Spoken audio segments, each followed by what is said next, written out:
And Sabrina Salas Method, look what the cat dragged in. She is here right now. Good morning, Bree. Half a day, everybody. Good morning. We do have an update to that developing story that we brought you last night regarding a missing spear fisherman. We're going to go straight to Pago Bay live, where our Peter Santos is on scene to bring us an update. Good morning, Peter.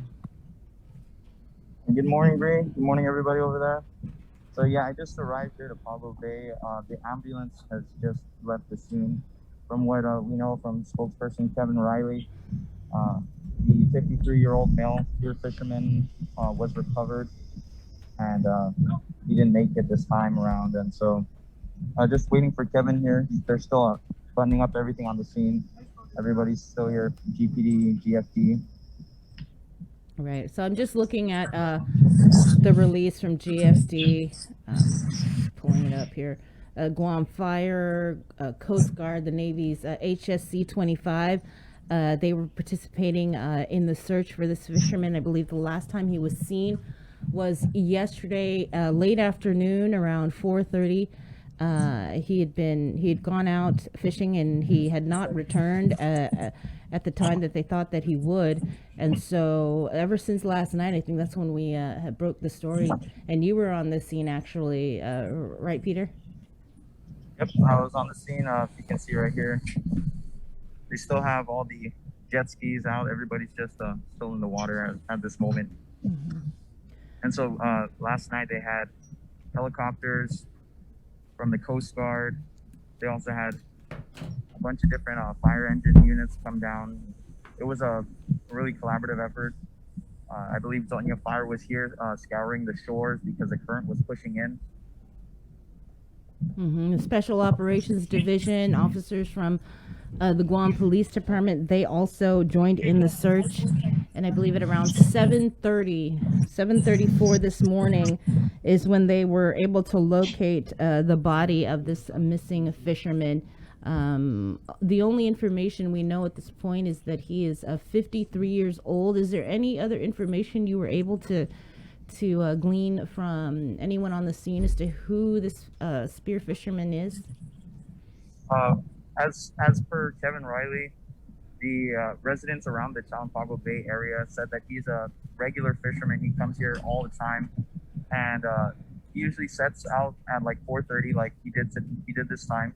And when it hit 7, they noticed something was wrong because he doesn't really stay out that long, from what I'm told, because he doesn't really carry lights with him. And so for him to be out past 7 o'clock was an unusual thing. Now, we're told, according to the release from the Guam Fire Department, that this individual, again, 53-year-old man, he was found submerged in approximately 15 to 20 feet of water inside the Pago Bay area. And definitely our condolences to his family and his friends. Where exactly in the Pago Bay area is this?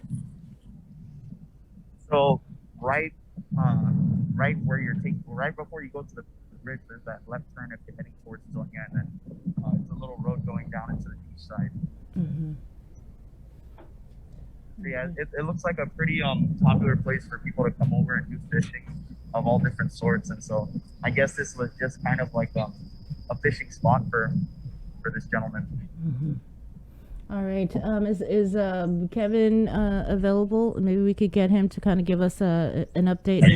Hi, Kevin. I see him now. Is he able to talk about the search and what transpired overnight and everybody, all the different agencies that were involved?